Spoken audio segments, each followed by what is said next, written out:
Hello everyone, welcome to my channel. If you're new here, don't forget to hit that like button and subscribe for more helpful tips. Today, I'm going to show you how to fix the missing three-line menu on Instagram. If you've noticed that the three horizontal lines aren't showing in the top right corner of your profile, don't worry. I've got a quick solution for you.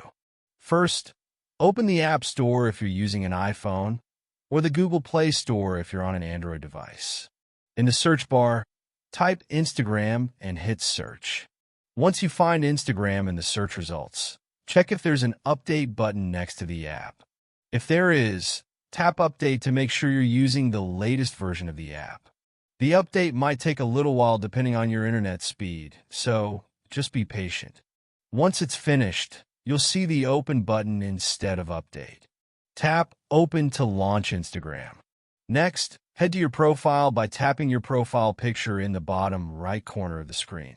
Look at the top right corner of your profile page, and you should now see the three horizontal lines menu appear. If it's still not showing up, try reinstalling the app or clearing the cache. Hopefully that solves the issue for you. Thanks for watching. If this worked for you, please give this video a thumbs up and don't forget to subscribe for more quick tech tips.